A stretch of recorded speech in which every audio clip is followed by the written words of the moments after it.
નમસ્કાર વિદ્યાર્થી મિત્રો, અહીં તમે જોવાના છીએ આપણે ધોરણ નંબર 7 ની અંદર હિન્દી વિષયમાં સેમેસ્ટર નંબર 2 નું આપણે સોલ્યુશન કરવાના છીએ, જેમાં આજે આપણે પાઠ નંબર 3 સચ્ચા હીરાનું આપણે કહાનીનું આપણે સોલ્યુશન અહીંયા કરવાના છે।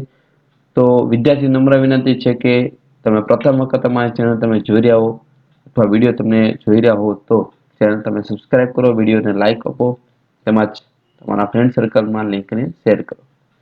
તો શરૂઆત કરીએ આપણે આજના સોલ્યુશન एमसीक्यू થી। પહેલું છે સચ્ચા हीरा पाठ का साहित्य प्रकार बताए, તેમાં આવશે कहानी।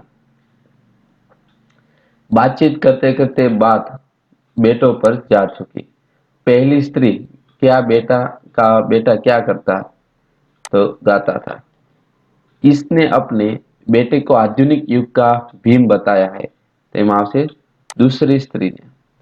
तीसरी स्त्री ने अपने बेटे को किसका अवतार बताया है, तो बृहस्पति का।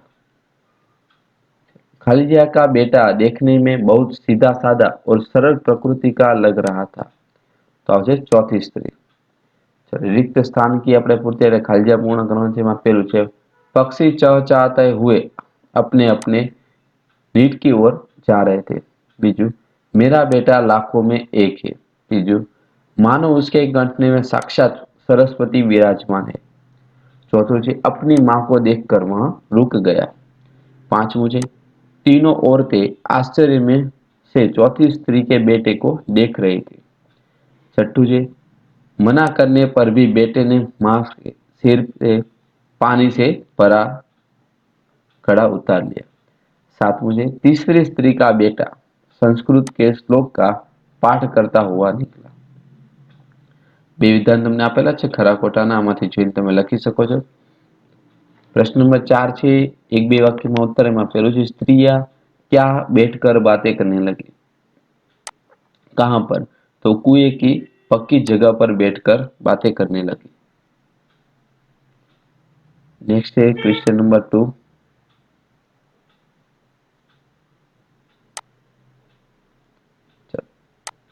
सेकंड, चौथी स्त्री चुपचाप क्यों बैठी थी। चौथी स्त्री चुपचाप इसीलिए बैठी थी क्योंकि उसके बेटे में अन्य 30 स्त्रियों के बेटों जैसी कुछ भी विशेषता नहीं थी।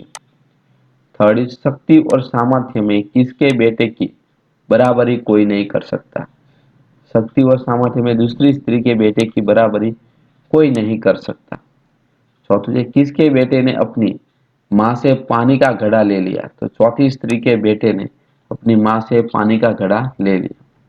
पांचवी स्त्रियों की बातें कौन सुन रहा था। सभी स्त्रियों की बातें उनके पीछे चल हुई एक वृद्ध महिला सुन रही थी। वृद्ध महिला ने किसके बेटे को सच्चा हीरा बताया।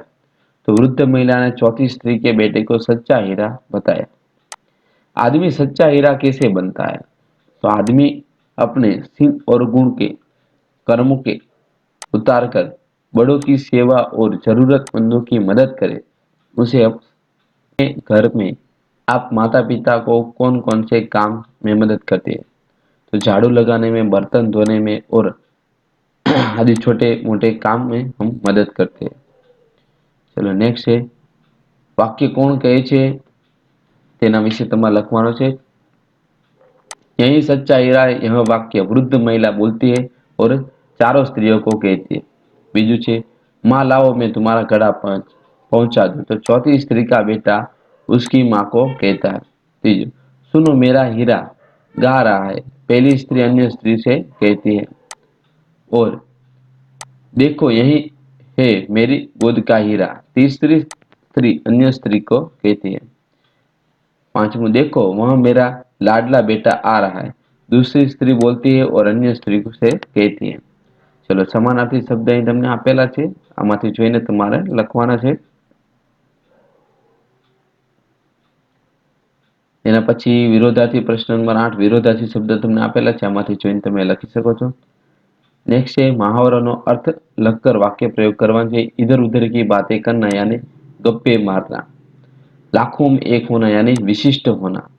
पछाड़ देना यानी हराना। बराबरी करना यानी मुकाबला करना। सच्चा हीरा होना यानी अच्छा आदमी होना। शब्द समूह માટે એક શબ્દ જોઈએ તો बहुत ही अच्छा आदमी यानी हीरा। देवों के गुरु यानी बृहस्पति, रहने का स्थान यानी निवास। चलो शब्दकोशों ने આપણે अर्थ લખવાનો છે। कामयाबी यानी सफलता, अमीर तो धनवान, जांच तो परीक्षक परीक्षण, बभूति तो पैतृक संपत्ति संपत्ति, व्यथा तो अन्यथा चिंता, नियति भाग्य, प्रतिभा यानी विलक्षण बुद्धि, शौर्य यानी वीरता, रुचि यानी पसंद, अमन यानी शांत, क्षमा यानी माफी, उद्यान यानी बगीचा और बांटना यानी वस्तु के भाग करना।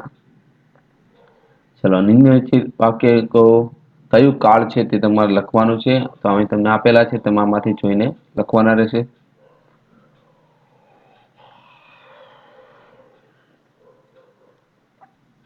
અહીંયા તમે કયો કાળ વાક્ય છે તે તમારામાંથી જોઈને લખી શકો છો। નેક્સ્ટ છે ક્વેશ્ચન નંબર 13। વર્તમાન કાળ, ભૂતકાળ અને ભવિષ્યકાળમાં આપણે એક એક વાક્ય બનાવવાનું છે। જેમ કે આપણે ઉદાહરણ લઈએ પહેલું પઢના, तो एनो वर्तमान काल बनશે मैं पढ़ रहा हूँ। भूतकाल से मैं पढ़ रहा था और भविष्य में मैं पढ़ूंगी। અહીં બીજું શબ્દનો તમને ત્રણ વાક્ય આપેલા છે। એક બટોરના મેં ત્રણ વાક્ય તમને આપેલા છે। લેખના શબ્દ ઉપર ત્રણ વાક્ય તમને આપેલા છે। સહલના, સરાહના, સુનાના। તો આ પ્રમાણે તમારે આ થયું આપણે પાઠ નંબર 3 નું સોલ્યુશન। હવે નેક્સ્ટ વિડિયો લેક્ચરમાં આપણે પાઠ નંબર 4 નું સોલ્યુશન જોવાના છે। તો તેના માટે તમે ચેનલને સબસ્ક્રાઇબ કરો, જેથી યોગ્ય સમયે તમને વિડિયો લેક્ચર મળતા રહે। Thank you. જય હિન્દ, જય ભારત।